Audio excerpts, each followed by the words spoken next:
shida waogi. Hiyo ndio shida moja ambayo changamoto hizo ambazo pia tuambie. Hiyo ndio shida. So mitihani mingi ya shida makondakta. Unaelewa shida ndio hiyo. Jaribu kuoga moyo wasafi. Abieza ina mkono hivi. Ikawa bala. Wapata pesa.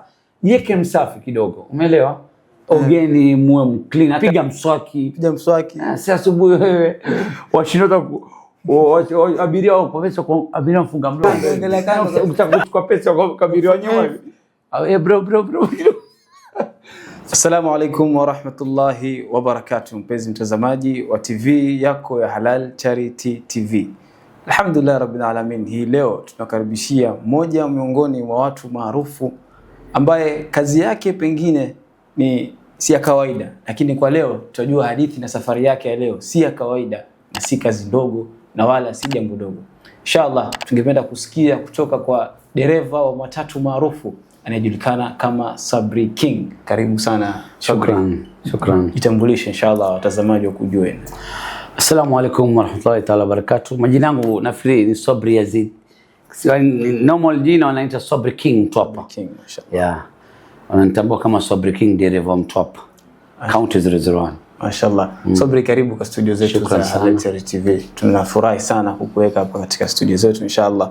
Na natumai kipindi chetu hichi kitaweza kuwa inspire wale vijana ambao wanaangalia kipindi hichi na wote ambao wanaangalia kipindi chetu hichi cha Halal Real Talk. Wanakutambua wewe kama dereva maarufu wa matatu. Ndio. Pengine utuambie Sabri ni nani nje ya kazi ya matatu? Sabri nilianza kazi ya matatu for example wanataka kwa industry ya matatu nimeanza kitambo sana 204. So nimeanza nilipomaliza school tu nikaingilia mambo ya conductor, kujaza magari nini, Shanzu tu hapa Serena. Nimeanza pole hivyo ndio jina likaanza kukua kujulikana. Sabri pole. Sasa kwa mbali na hiyo udereva sasa. Mbali dereva sijaanza na udereva. Okay. Mbali udereva kabisa. Okay. Nilianza kwanza kabisa nilikuwa nauza mahamri. Yani pale stage nilitoa mahamri nafunga manamba na wauzia yani. Okay. Kabla hiyo sasa. Mama napika tuauza pale viazi bajia stage ya Shanzu pale.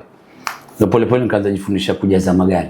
Mashaallah. Pole from 204 paka 208 nilikuwa niko conductor. Mashaallah. Sasa watu wakisikia hii Sabri King wanajua tayari huyu ni dereva maarufu wa matatu. Wa Mtwapa tena. Sasa mbali na huo udereva kuna wewe una familia pengine. Watoto yani kuna watoto. Mbali na hiyo kazi yako. Mashaallah. Sabri ulikulia wapi maisha yako yote? Maisha yangu nimekulia Shanzu. Bushba hapa Shanzu kwa wakati wa Karisa Maita. Ya mbunge wa kitambo hapo ya area Shanzu. Nimesoma Shimo la Tewa. Kwanza nasari nimeanza Shanzu Teachers College. Hapo kuna nasari pale. Ilikuwa nasari KG1, KG2, KG3, nikaingia Shimo Primary. So nilipomaliza kaingia kidogo kasoma baadaye nikaanza kuingilia mambo. Utotoni wako yani ilikuwaje ile environment ya hapo kwa mtoto? Mambo gani? Yani wale wajua kila kitu Mungu anapanga. Wajua sengine watamani kwa dereva kitu fulani. Unaona? So sengine una morale upate kazi ya udereva kampuni ama upeleke ambulance. Unaona? Ama fire kitu kama hiyo. Lakini so nikaamua tu kila kitu na sababu. Napenda nilikuwa ndoto zangu sana ni driver fire wa ambulance nini. So lakini bado nikaamua tu niingilie matatu. Lakini ndoto kubwa ilikuwa kupeleka nini? Ndoto kubwa kabisa. Ndata ndege aeroplane ya. Ndoto kubwa ilikuwa upeleke ndege kabisa. Lakini kila kitu Mwenyezi Mungu anapa. Na katika ile maisha nimekuwa pia ilikuwa hatuko vizuri. Naam, tumelelewa na maisha ya kupikiwa viazi na bajia nyumbani. Uliposema ulikuwa ukienda stage unauza mahamri, mama anatupikia, naenda stage unauza. Hapo pa Shanzu tu. Shanzu. Bushba hapo. Stage, inshallah. Unajulikana kama Bushba. Watu wengi wanapajua kama Bushba. Kwa hivyo tungekuwa ni pilot Sabri. Angekuwa sasa napeleka Fly Emirates ama Kenya Airways. Lakini kila kitu na Mwenyezi Mungu. Kabisa. Twende kwa safari yako ambayo kwa sasa umekuwa dereva unajulikana maarufu. Hii kazi ya udereva wewe kama ulisema ulikuwa conductor. Miaka 204, 205, 206, Nimefanya 4 years, 6 years. 4 years conductor. 4 years, yeah. Afu kaingia kwa dereva. Yeah. Sasa ilikuwaje ukaingia hii kazi ya dereva? Nini kilikupendeza wewe ukaingia pale kazi ya dereva? Yaani kilinipendeza vile kazi hujaandikwa na mtu, yani unajifanyia wewe mwenyewe. Ukiamua kulala walala. Okay. Nikiamua kurauka na rauka. Kitu yenyewe yani unajipangia time yako. Mwenyewe time yako. Yes, hiyo kitu kingine. Freestyle. Alafu apate ile pesa ya kila siku ya. Kwa hivyo wewe si mtu unasubiri mwezi? Mimi ni kila siku. Leo nipate, kesho mpate. Kesho upate. Mashaallah. Yeah. Kwa hivyo hilo jambo ilikufanya wewe ukaingia katika kazi ya udereva matatu. Yes. Na tuseme tunasema ni hali ilikuwa ama mwenyewe ulichagua? Nilichagua sababu vile ulivyosema ndoto ilikuwa napanganiwa kitu fulani. Nikaamua madamu hii Mungu amenijalia. Nikaamua tu uchukue. Yeah. Mashaallah. Yeah. Maisha yalikuwaje kitambo? Hiyo zama hizo maisha yalikuwaje? Wallahi maisha zamani yalikuwa mazuri. Mafuta yalikuwa iko chini. Fare matatu ilikuwa 30 bob. From Mtwapa to town 40 bob, 30 bob. Uwezi linganisha. Shilingi 40. Mafuta ilikuwa lita moja ni 43. Sasa lita moja ni ngapi? 190 na 200 weka tu. 200. So unaona maisha zamani ilikuwa mafuta, fare ilikuwa iko chini. Okay, so Mtwapa shilingi 40 ufika town. 25 leo unafika town. 15 pia za miaka hiyo 203 204 fare ilikuwa hiyo bei. Shanzu Mtwapa shilingi 10 tu watu walikuwa wanalipa 10 bob. Mimi mwenyewe nilikuwa nikichukua conductor 10 bob.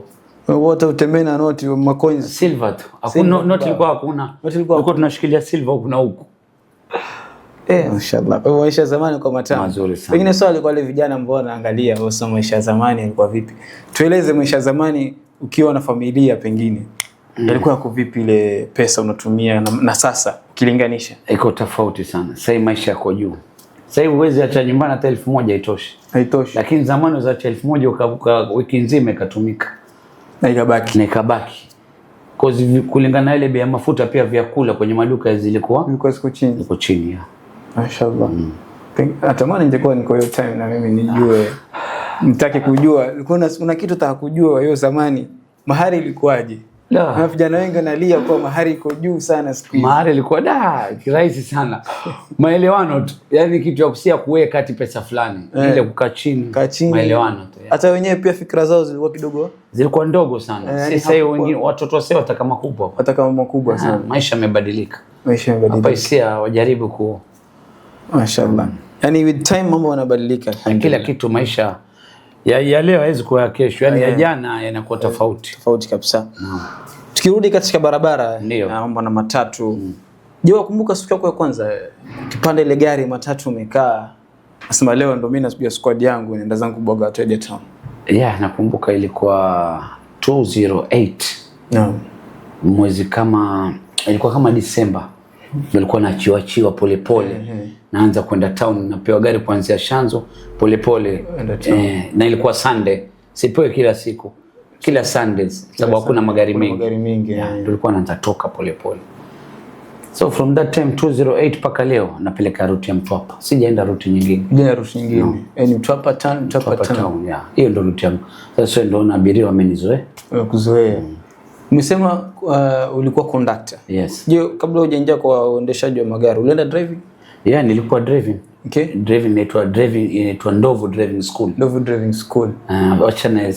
Ndovu iko Sparky pale. Gari ndogo zamani zile KX1 za zamani kidogo. Ndio ukapeleka jifundisha hapo polepole tu. Na ule dereva ambaye ulikuwa naye alikuwa unahusiana nao vipi upo kwa conductor pale? Mimi nilikuwa time ya kaushi kama gari naoshwa, ananiambia chukua gari peleka stage. Polepole ananifundi mara nishalizima, anambia piga hivyo. Yanshika ananiambia weka gear namba 1. Hivyo polepole tu. Ile practice pale ilikuwa napata training huko na huko naenda driving school. Driving, mashaallah. Kwa hivyo ile siku yako ilikuwaje? Ulikuwa wahisi vipi yani wewe? Ama wale wateja wamebeba walikuwa wanahisi vipi ukiwapeleka town? Walikuwa wanaogopa. Mara nikiovertake gari ikiwa inakuja, mimi nikiovertake nashuka chini. Yaani ndio mara kwanza ile. Waende kupima barabara. Kupima sijazoea. So sasa ndio nilikuwa napewa siku ya Jumapili. Mondays kwa rush ilikuwa hanipi. Lakini Sundays nikipewa tena asubuhi kwanza saa 4 ile. Okay. Yes. Na hii slogan yako ilikuwa vipi? Ilikuja vipi? Maana kuna slogan tunaisikia. Gani? Hebu tupatie. Sabri King. My name is guys, my name is Sabri King, Dereva Mtwapa County 001 Mombasa. Niko kwa Halal Charity. Mashaallah. Hiyo ndo watu wana.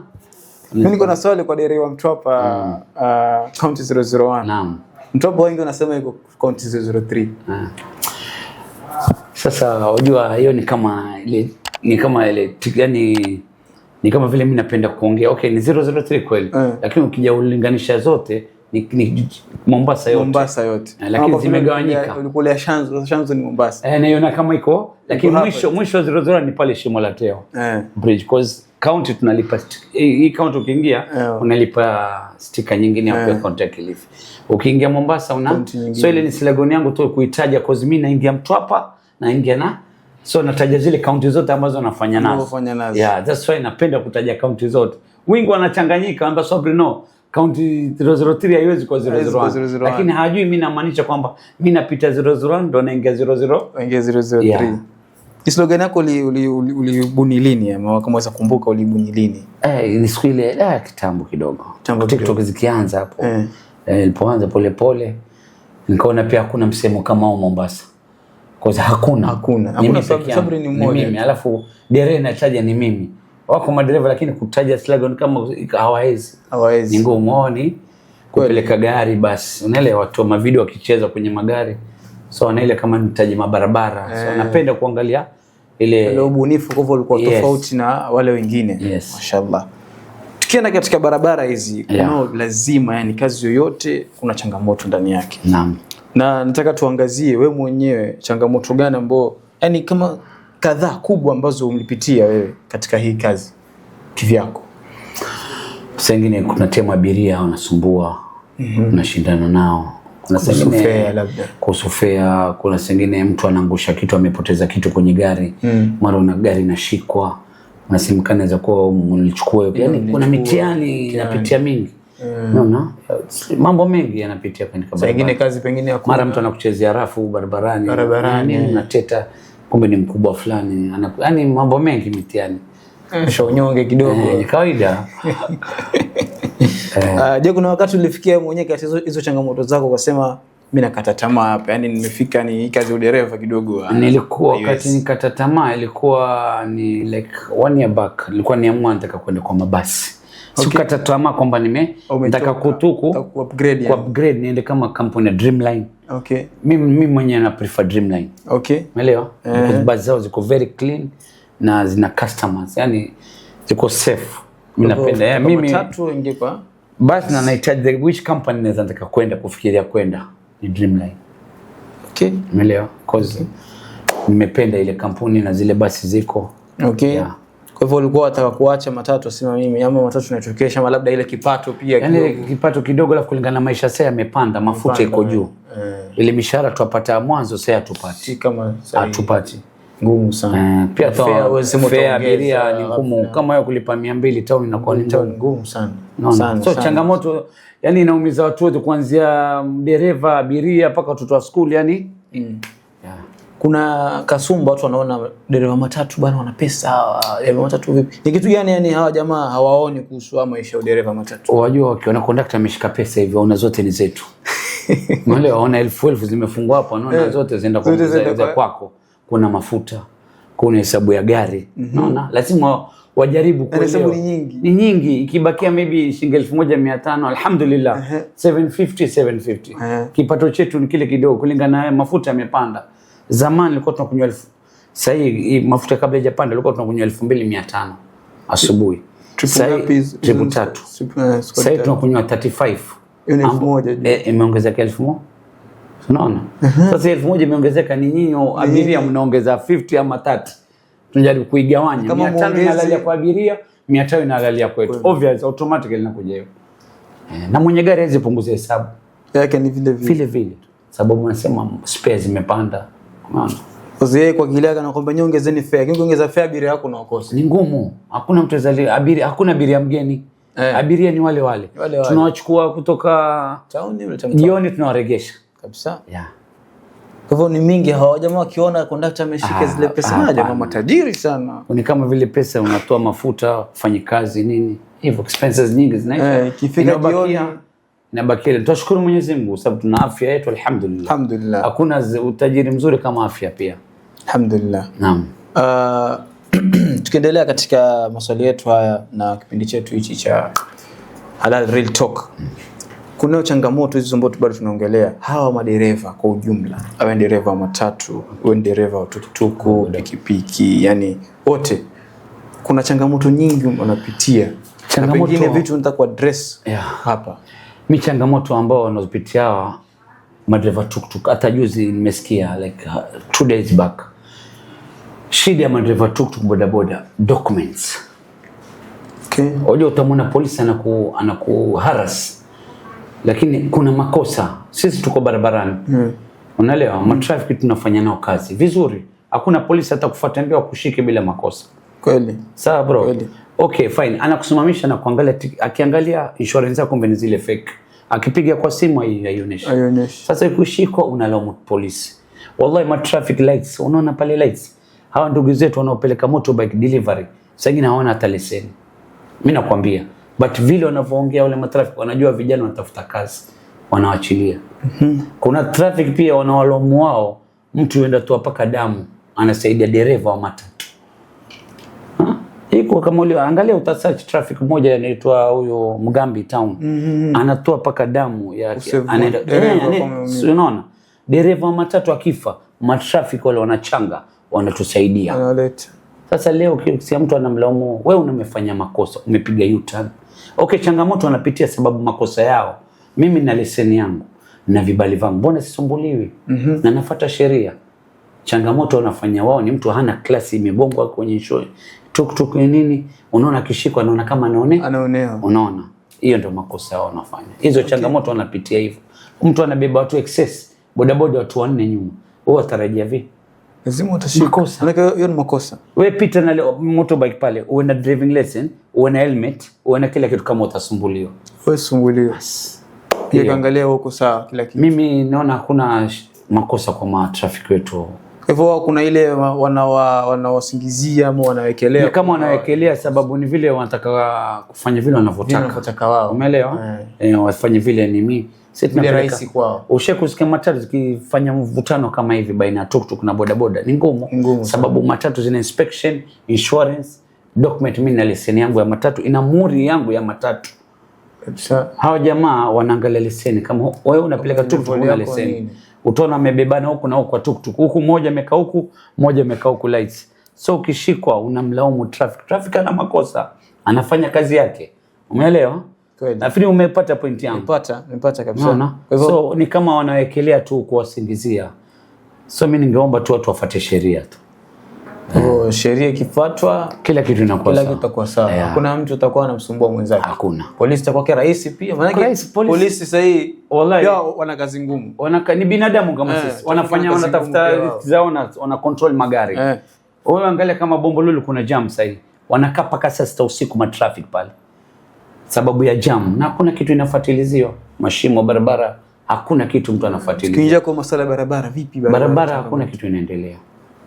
Kwanza nataka kusema watu wa Kenha iende kwa director anisikia kama ni management wa mambo ya Kenha na hata kama ni county government of Mombasa ambaye ni Minister of Road, naomba please jaribu kufita field. Hakuna kitu inafanyika. Kuanzia Bombolulu, Kisimani, Leisure yote ni jam. Hakuna kitu inafanyika. Nyesha kidogo jam. Hakuna kitu inafanyika. Ni jam tu. From morning to evening. Hiyo pia inatusumbua sana. Inarudisha chini pia. Sana. Ukiangalia time ambayo hiyo ndio changamoto ambayo tunapitia sasa hivi sisi watu wa matatu. Ukiangalia time na tumekwenda kurudi na kwa mara mbili. Wewe jioni ikifika saa 12 fia ni 200 town. Sababu ile Bombolulu workshop pale. Tutandike tu mchanga hata kama barabara imesimama, hizi mali imebakia tutandikeni tu mchanga gari zitembee. Basi. Kweli kabisa. Hivyo hiyo changamoto barabara sana kabisa. Barabara sana. Kwanza sasa hii tunapitia hiyo. Hiyo barabara ikiwa mbaya, time inaharibika, fare inaongezeka, gari inaharibika, kila kitu. Hata mafuta yatumia mingi kabisa. Kweli kabisa. Tuangalie katika mtazamo wako wa maisha ama maadili ambayo wewe katika hii kazi yako ulikufanya wewe kwa tofauti na wengine mpaka ukajulikana? Mimi katika madereva matatu mimi ndo niko kidogo kujuu barabara Mtwapa. Naam. Kitu ya kwanza uaminifu. Okay. Unajua kunaweza panda abiria akachukua simu kumbe ameangusha kwenye gari. Lakini ile kitu yake amana tunaishikilia. Ipatikane mwenyewe tunamregesha. So ile sifa yangu inatembea. Inaenda kila mahali bana. Gari imepata swabri kwenye gari ya ile swabri ya Mtwapa huwezi poteza kitu. Ama parcel pia mtu ana mzigo wake nampeleka. Yani ndo abiria wanazidi kunijua. Ama kuna mtoto atakupelekwa Sheikh Zayed School mzazi wake ananikabidhi watoto na wabwaga mlango ya geti. Hiyo pia labda mvushe kama ni huku rudi amvushe. Hiyo kidogo ndio nifanye najulikana. Ina inspire yani watu wanazidi kunijua ule. Kukujua pale na kufanya ni mtu tajika. Nimekaa kwa sasa inamaliza 21 years barabara ya Mtwapa. Mashaallah. Na inshallah Mwenyezi Mungu akinijalia pia nikiresign maybe nitapata kazi kwa county ya government ya Kilifi ya Mombasa yote. Inshallah tutakuombea inshallah. Tulia. Wanake hii kazi sasa tutasoma kuja miaka yote. Hawezi Mwenyezi Mungu sasa. Mwenyezi Mungu. Muombe Allah kuwekee mbele. Khair inshallah. Nini je, kuna mtu alikuinspire wewe katika hii mambo ya dereva? Manake uliingia kwa udereva. Pengine kuna mtu alikutia ile moyo wa kuinspire ukamwangalia ukasema nikaona nataka kuwa kama kweli. Kulikuwa dereva mmoja kitambo sana. Anaitwa Maha. Alikuwa star mtu hapo mara ile gari mpya. Ndio gari ya beba. Gari kufika stage ya beba haraka. Nikitamani sana kama la kweli Mwenyezi Mungu ile roho yangu pia ile morale ilikuwa naanza chini mpaka nikafika kama ndona nimefika level kama yake sasa. Mashaallah. Kabla hujafika hiyo level pengine ukiwa stage wewe uko peleka gari gani ukianza? Kitambo ilikuwa na gari inaitwa Nast. Driver wangu alikuwa Baishi kitambo sana. Baishi. Nilikuwa kifika pale watu wa kuangalia gari mbona banda hii. Wasema twende, wambenda nangoja mtu, unajua. So but pole nikaanza kubalisha gari, nikapanda pole gari mpya ikija, nikachunguza, mbona kijana gari mpya? Abiria wafuatilia haraka lakini ndio naanza itaferi. Mpaka wachoka. Wakamwambia bwana nitakubeba free twende. Ingia wewe kama chambo. Hivyo sasa. Kwa hivyo alikuinspire sema ni Baishi. Mwenyezi Mungu inshallah mjalie maisha marefu. Amina. Kwa sababu amenifundisha paka gari kila kitu. Mashaallah. Na pengine wewe tukiangalia kazi ambayo unayofanya katika maisha yako, kuna maadili lazima, yani maadili ambayo anakupeleka. Sasa mimi msomo wangu ni huu. Mimi ni mwaminifu kama walivyosema. Pia tupatie maadili mengine ambayo wewe yanakusumisha katika maisha yako.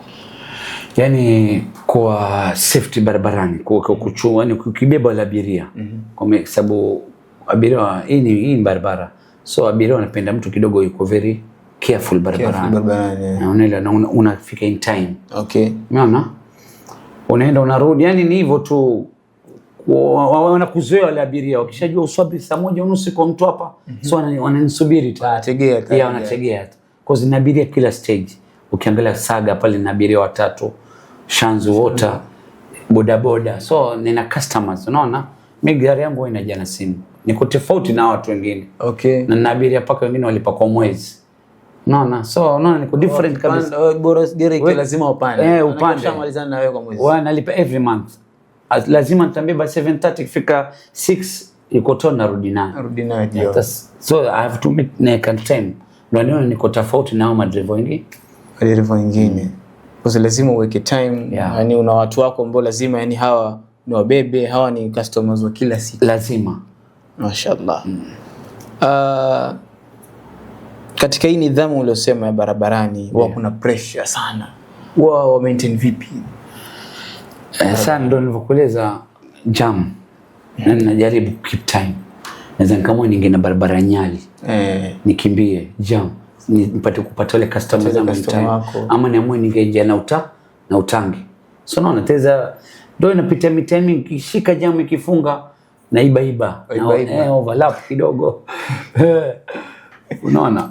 Hiyo sura kuiba unasimama ndio matatu hapa na si rafu. Wajui leo yule angekuwa yuko kwa hiyo steering kwa ile kiti yangu nangejua maana ile faida yake ni.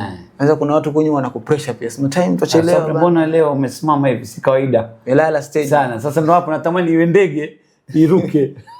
Ndio atakuwa kwa dereva wa ndege. Kwa sababu pale ukawe ni pilot pale mpatu. Mashaallah, mashaallah. Hiyo ni sifa. Nashukuru. Ambao watu wanajua Mtwapa hii. Na Mwenyezi Mungu atulinde barabarani. Amin. Sema ukipanda ile gari ile. Town ushasikia. Yaani abiria kise. Sema hii gari bana time. Ukiona tu dereva sema hii dakika moja ushafika town. Sio najua tu. Alhamdulillah. Mashaallah. Na nguvu ambayo yakupatia. Unajua kuna katika hii biashara lazima kuna siku ambayo itaenda vibaya. Si kila siku utakuwa upata kile ambacho upata. Huwezi. Je, huwa kama timu ya mvua ikifika mvua sengine mshahara tofauti. Hesabu ya gari pia inakuwa ina change kidogo. Au zingine boss anasema mimi nataka anaona pia unampigia simu na mapema unamwambia unaona weather hii. Zingine hata ukinyanyesha ile unabidi uzuie. Hiyo ndio changamoto ambazo maybe gari ileta shida barabarani ama tairi imepata pancha. So hizo ndio kidogo mitihani zaidi pia tunapata kulingana na hizi barabara zetu sasa hivi. Ambao ndio nakwambia zikifuatilizwe haraka tupate. Sasa ukishafanya ile siku imekuwa mbaya umepata pancha labda abiria umefanya hivi nini ambao kupatia nguvu ya kuendelea usiku malizi? Yaani ni mazee ni ile tu conductor wangu pia ananipa moral sababu tutengeze mara moja tunaenda ushagari tupatie riski kidogo. Na mwenye gari pia anambia basi fanyeni msijali endeleeni tutapanga tutajua utanipa ngapi so hapo shanipa moral cause haja anambia nimweke kamili hesabu anambia maliza utaniweka kitu kidogo tu leo so kwa sababu unajua tayari wewe umekwama na ushamueleza mapema nishampigia kuna ile communication lazima ndo ananipa hope pia akiniambia sabri wewe bana fanya utanipa chochote basi hapo nishajua mimi I'm going to get ndo nitampa kwa mahusiano ya dereva na mwenye gari na conductor wao yako karibu muhimu sana. Hivyo kwanza dereva na mwenye gari ndo ni mimi alafu ndo anafitia mwisho conductor. Hivyo ukiwa hakuna mahusiano mazuri hapo kidogo inakuwa ngumu biashara. Kazi inakuwa ina shida kidogo. Lakini kwako pia itakuwa zaidi shida sana kabisa. Mashaallah. Je, hii kazi yako? Naam. Kuna watu katika maisha yao yani kila siku inawaathiri vipi kazi yako? Mbali na kuwa unawapeleka on time mahali. Nini nyingine inawaathiri kazi yako? Wale abiria wako. Sangine mtu anaweza kuambia bana kando na hiyo ambao wanaopanda gari kila siku ama au abiria wengine tu. Aweza kaja mtu tu akwambia bana sabri leo kidogo nimepungukiwa. Naomba nibwage town. Nikifika jioni nikishamaliza kibarua nikipanda gari kando ambao nakwambia wanalipa kwa mwezi. Na utaona abiria singine anachelewa.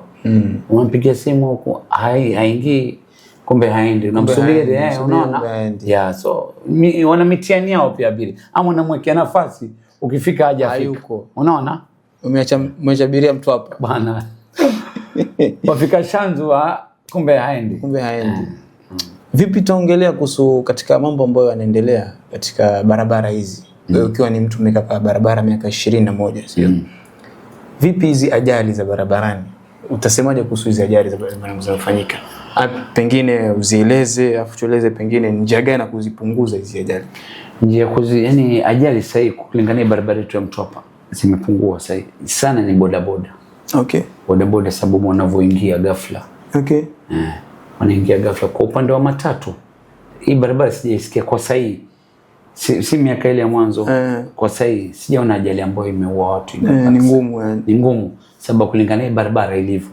hakuna kwenda mbio ni mashimo tu. Na hizi bambu pia zinasaidia. Sasa ni njia gani kulingana yani sema ajali za barabarani kote. Barabara kuna sehemu na sehemu kuna ajali kila so ni ile tu jaribu ku reduce speed. Waende ile kulingana ile speed ambayo imeandikwa barabarani. Sababu kuna mahali pengine mtu unaruhusiwa ku overtake, wengine hauruhusiwi wa follow zile instructions zimechorwa kwenye barabara.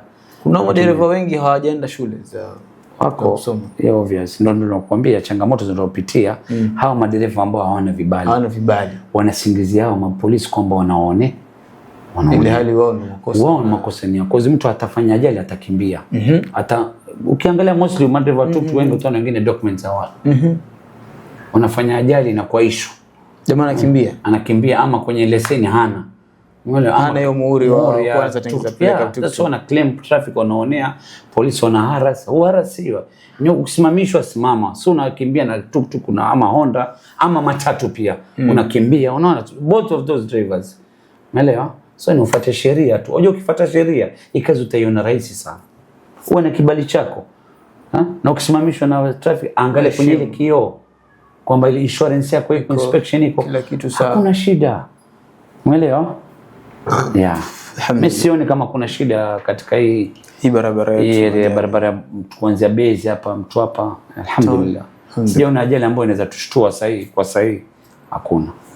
Wewe kama Sabri King, dereva Mtwapa mwenyewe. Wako uhitaje? Mpaka uhitaje dereva Mtwapa. Hiyo maana hata ndotoni zingine nikaitaje. Usiku kainuka tu. Sabri King dereva Mtwapa, kumbe bado niko kwenye kitanda. Naona kama napeleka gari. Sababu nishaizoea. Nakaa tu nashika mikono mara mingi. Nishazoea. Ukilala wajishtukia. Nashtukia na kanyaga clutch. Maana vipi? Vipi? Sabri, tukiangalia wewe kama mtu ambao watu wanakuangalia, wewe ni role model kwa watu ambao wanakuangalia, sio vijana wengine. Naam. Ungependa kuambia nini wa vijana? Watu wafanye kazi, watafute kazi, wasikae maskani. Maskani zitasaidia. Wajua zatafuta hata mkokoteni, ukachukua nyumba do to do. Kokota kama ni usione haya bana. Mimi nilikuwa naita feri bana. Wafuata mtu ambembeleze, ingia kwa gari, hakuna cha yani uwe free, usiwate hii kazi siwezi fanya. Mimi sasa uniambie nikufagilia hapa nikupigie deki na kupigia deki. Sichagui kazi. Lakini vile nimeingia kwenye damu kazi yangu, huwa naifanya vile inavyotakikana. Lakini nyinyi vijana ambao mnanisikiliza sasa hivi, ndugu zangu, tufanye tusichague kazi. Tusichague kazi, wewe unataka kazi hii ya ofisi ama nini, riski ikija ufanya kazi tu.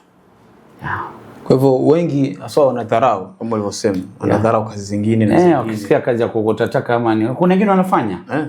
Ndugu zetu utaona mtu ankaa kwambia akae tu alimigo, akae maskani story acho. Haitasaidia. Akuli simu kwa nitumie mimi. Starehe pia zinaharibu. Unajua hizo starehe zinasumbua. Unaona? Wewe kama role model tushaangalia. Sasa legacy gani ungependa kuacha katika hii industry ya matatu ama hii industry ya barabarani? Nikifanya niondoke leo niingie kwa basi. Legacy yangu nitakayoacha ni kwamba wale abiria watanikumbuka mimi, watakuwa walikuwa fika town mapema. Wanafika in time, always in time. Hiyo ndio legacy ambayo wakinikosa, I wish yule driver angekuwa tungekuwa tumefika. Hiyo ndio legacy wanasema abiria. Hakuna nyingine atakoni. Na ile ambayo kitu cha amana mtu ameangusha tunamweke. Hiyo hawezi nisahau. Ningekuwa niko kwenye gari ile Sabri King, ile amana ingepatikana.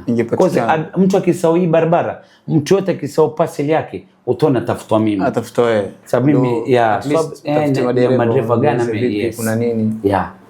So hiyo vitu mashaallah. Hiyo ni legacy nzuri sana. Alhamdulillah. Tunaye vijana ambao wanaangalia hii na wao pia watakuwa ni wenye kuacha legacy. Hiyo legacy waiache nyuma yangu. Ile yani wajaribu kunikopi kidogo, waangalie vile watakavyokuwa. Mashaallah. Sabri, miaka 5 ama 10 inayokuja, inshallah, ungependa kujiona wapi wewe? Unajiona wapi? Yani kujiona ni yani ndoto yako ni? Ndoto yangu nimekwambia, maybe nipate kazi ambulance ya basi nilivyokuambia itakokuja katika hizo muhimu ya gari. Maybe kesho nitambeba waziri ama minister fulani. So hizo kazi pia tuweza fanya, unaona? Ndoto ambazo zitazijibada because experience niko nayo mimi ya 21 years lesson yangu. Nimechukua leseni kitambo sana. Kwa hivyo ndoto yako unajiona bado katika hii barabara? Na nijiona niko steering barabara. Wewe na steering. Na steering tu. Na magia. Na gear. Sabri King dereva Mtwapa. County 001. County 001. Ningependa uambie hawa vijana pia. Wewe ushawaambia usidharau kazi. Kuna vijana wanapitia changamoto. Na wanafika mahali anasema mimi tosha, mibana maisha haya yameshindikana nini? Si vipi? Na si wasikate tamaa. Usivunjike tamaa. Inafika time kule usikia dhiki bro. Waamua nyumbani pia dhiki, kama una familia hakuna pesa. Yaani unajaribu kukaa kidogo, unamwomba Mwenyezi Mungu kidogo, unakaa uone mali gani ulikosea kwanza. Uangalie kama ni wazazi, ujaribu kurudi nyuma kidogo, unaona? Uangalie mbona mitihani napitia hii. Hakuna binadamu ambaye apitie mitihani. Hakuna, hata matajiri wapitia mitihani. Tena mingi sana. So asione yeye peke yake ndo anapitia. Kwa sivunjike morale. Ukiona umekwama, wajaribu step nyingine. Yes. Kama wajaribu kutafuta njia nyingine. Kuna njia nyingi. Muangalie mahali ambapo walikosea, wajaribu kurekebisha. So vijana mmeweza kusikia kutoka kwa ndugu yetu Sabri King Dere wa Mtwapa County 001. Naam. Waweza kuwapatia nasaha vijana wetu hawa, mbali na kuwa wanadharau kazi, vile vile wale ambao wana changamoto wameweza kupata nasaha kutoka kwake, nasaha nzito sana. Sabri, naam. Je, unaamini kuwa kuna heshima katika kazi yoyote ambayo yani unapata riziki halali? Yes. Heshima iko kokote, hata kwa maskini kipofu kuna heshima. Kando na riziki, kwa wengine kila mali kuna heshima yake. Kuongea na abiria, usitukane mtu. Hii kazi yetu inatupitia mitihani, utaona conductor anakuambia, "Wewe mama nini?" Vitu kama unajaribu kuita mtu, oje ile lugha yako naongea heshima, hata kama una pesa. Ama ni abiria za kuna huko kweli, wacha nipande gari kijana na heshima. Una ama abiria ni bwagi hapa, unajaribu kumweka mali anaposho. So heshima inakuwa muhimu sana. Kazi yote halali, upata kihalali yani. Njia ya halali. Sasa ni kwa hicho katika na fare pia tutachukua kwa njia ya kihalali. Tikiti hatuchukui zaidi. Kuna abiria akiona amepunjwa sana sema hatuwezi tutachukua kulingana ile fare matatu. Halali yako na kuchukua basi. Hatujui gari zingine. Ndio naambia watu waige. Ndio utaona customer wanakuja wengi. Sababu unajua hapa sisi binadamu atapungukiwa shinkumu. Sio bwaga dereva. Mwache kesho hata kuna njia ya kuishi na wale abiria. Kweli kabisa. Nikuchukue katika miaka ya nyuma ulipokuwa kijana na venye sasa uko wewe, ungejiambia nini ukiwa kijana? Ungejinasihi vipi ukiwa kijana? Yani sikutarajia kufika level kama hii. Sikutarajia nitakuwa hivi famous barabara ya Mtwapa. Umeelewa? Zamani nilikuwa hata sijulikani. Niko ile kama hakujaza gari tu. Basi naonekana level na watu wengi. Cause kulikuwa na watu walikuwa wajulikana kuliko mimi. Kweli. Sasa tuseme huu ni Sabri miaka baada ya miaka 21 na huu ni Sabri akiwa kijana. Ungemwambia nini huyu Sabri mdogo? Yaani umpatie nasaha huyu Sabri mdogo. Nasaha yake au mdogo wangu sasa. Yaani nipe mdogo wangu nasaha. Yaani kumpa asivunjike morale kikazi. Yaani awe na hope. Kama kijana ambaye yuko nyuma yosoma, amalize kusoma, ajaribu kuwa na bidii. Wajua bidii ndio kila kitu. Cause hii kazi ukianza waona haya. Ndio lazima utakuwa una haya. Una haya kupeleka magari. Kupeleka kama kuitabiri kumfuata TDM sister Mtwapa. Fair ona do. Vipi? Unaelewa? So feel yani usione haya. Hii kazi ndio utaijua mara moja. Madereva wengi tuseme si wengi lakini wanasemekana kuwa jamaa wana lugha chafu hawa bana. Lugha chafu si wote. Ndio nikakwambia unaweza na mtu wa manamba wengi conductor wanaongea na abiria vibaya. Kama ndani ya gari wacho matusi kitu kidogo. Songa bana, huwezi songa. Waje kuna njia. Ndio mimi naambia wajaribu kunikopi iga kuongea na customer ni kitu kizuri sana. Abiria akipanda usimtukane kwa hakuna abiria mgeni. Yule ukimchukua jioni wewe asubuhi ukienda kazini mimi ndo nakuregesha. So lazima lugha iko mbaya matatu. Watu wa matatu wengine wakifanya vile wanatuona paka sisi ni wote wanatuchanganya sote. Sababu sivyo kabisa. Sasa yule dereva matatu yule ambaye kuangalia sasa hivi ama yule conductor ama wale wote ambao wanasema matatu ungewasihi vipi sasa hivi? Na wasiwe na lugha mbaya. Kuongea vibaya katika passengers. Msiwe lugha mbaya kuongea na matraffic. Umeelewa? Msiwe lugha mbaya kuongea na wazazi wenu pia nyumbani. Unajua kitu heshima iko kila mahali. Haiko kwenye matatu peke yake. Kweli. Umeelewa? Heshima iko paka kwa yule mtoto wa shule mdogo. Umeona? So na hisi tu wajaribu kuongea vizuri. Hata ile polisi ukimwomba msamaha, nimekosea, nimefanya makosa. Bora ukubali makosa yako. Na ukamwambia bosi nimekosea, polisi anakusamehe. Kweli. Na hapa tu hisia wajaribu kuongea vizuri. Na usikimbie, ukifanya makosa usijaribu kukimbia polisi. Mimi niko na swala hapa, ishanifanyikia katika matatu. Kuna conductor aliingia kwa matatu, alikuwa anabeba abiria. Ndio. Sasa ile akiingia kikao ile abiria amekaa naye anambia, wanuka conductor. Shida waogi. Hiyo shida moja ambayo changamoto hizo ambazo pia tuangalie. Hiyo ndio shida. Na hiyo pia nisikie vizuri. Jaribu kuoga moyo wasafi. Wajua usafi kitu pia muhimu. Kitu muhimu sana kwa matatu. Abiria ina mkono hivi. Ikawa balaa. Kondakta kifanya hivi. Wanunue zile at least waoge, wapake zile kidogo mafuta. Kwa tupata pesa. Pesa wapata pesa. Yeke msafi kidogo. Umeelewa? Ogeni muwe clean, hata customer ndio abiria pia wanapenda mtu msafi. Mtu anapenda mtu msafi. Piga mswaki. Si asubuhi wewe washinda abiria wao pesa kwa abiria mfunga mdomo. Mkosa hiyo. Unaona? Abiria wao pesa mfanye hivi. Angalia kando. Ukitaka kuchukua pesa kwa abiria wa nyuma hivi. Bro. So mitihani mingi ya shida makondakta. Unaelewa? Shida ndio hiyo. Okay. Kuoga ama tuna shati ya akasukune shati ya akasukune 5. Wengine ameoga lakini ile shati yake ya kazi unaona imekaa siku 5 na wanapata pesa. Shati shilingi 150 tu. Tena kutaka sabuni ya kuoga shilingi 50. Sabuni ya kuosha ile ama ile aitwaje ile ya zile kupaka kwenye cream kwa kidogo nuke fresh. Iswaje zile twaje deodorant zile. Waende kato marashi. Kabisa. Marashi 100 zile za kupaka mafuta. Marashi kama kila mali, kila shop kuna maduka Tamara shop yale yote. Yanauza kibao. Kwa hivyo makondakta waoge.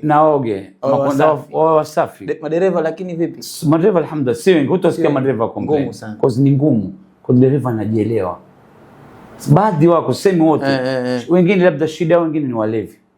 Hiyo ndio shida. Hiyo shida nyingine. Hiyo ni makosa. Kama wewe ni driver una leo na unapeleka abiria ni makosa. Ni makosa sana. Hiyo ni mbaya kabisa. Sabri, tukimalizia katika kipindi chetu hichi, naona wakati na muda hujatupa huko na sisi. Wewe tukiogana ambao yani la kushangaza ama tuseme la kufurahisha ama la kuchekesha ambao umewahi kulikutana nalo katika hii safari yako. Tukio moja tu tuambie wale watazamaji. Tukio moja nilifika pale Bamburi Beach. Matumbiro wote wala pa kuondoka mfunga barabara pale hata kuondoka barabarani mwenzao alikuwa mgongo.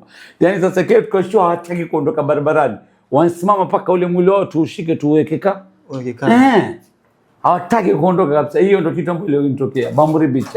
Yaani aligongwa mmoja tumbiri alikuwa amegongwa lakini kidogo bado wakatoka wote wakasimama barabarani, hakuna gari hakuna kiwafukuza watoke, hakuna, wamesimama tu hivi, hakuna anayekimbia tumbiri siku viti, yani wamekuja kama wameitana pale, wamejazana kwa hivyo mpaka mtoe, yani watu wate kumfukuza tuondoe, yani ule walikuwa kidogo amekanyaga mguu ndio ikabidi tuanze kumvuta kumvuta kando, ndio baadaye wakaanza kusongea kando, lakini walikuwa wamekataa.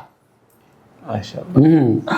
So wallahi alhamdulillah, barabarani kuna mambo mengi sana, vituko vingi, lakini Mwenyezi Mungu anatulinda. Vituko ni vingi sana. Kwanza una mtu tangu kupita ghafla, hujui nani. Hujui nini, washtukia. Hujui tu unaona kama kivuli kimpita tu. Washika breki, kumbe hakuna kitu. So nakwambia mitihani mingi barabarani.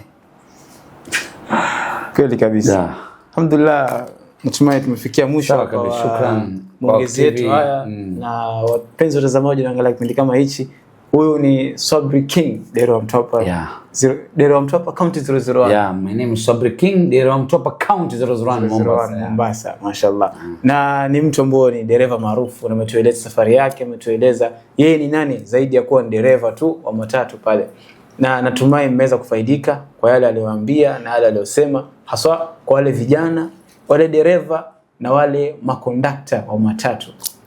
Mimi sisahau kwa umesema kondakta waoge, lazima waoge. Na madereva waache kulewa. Na makondakta kazi itakuwa sawa. Kondakta waoge, wakae smart, na madereva ambao wanaolewa waache kulewa. Yes. Kazi itakuwa smart kabisa. Inshallah sisi tuko hapa the safety ya wale ambao wanaenda barabarani Mtwapa na town. Huyu dereva wetu mashuhuri, na ukipata barabarani msalimie na panda matatu yake kabisa. Kabisa. Matatu ni moja tu. Mtwapa tunafika in time, safe. Yes. Mashallah. Hakuna mahali utapata hadithi isipokuwa Halal Charity TV. Niko wako Al-Akh Yusuf Musa, na nyuma kamera amekuwa ndugu yangu Hassan Adam Yusuf. Inshallah tupatane wakati mwingine.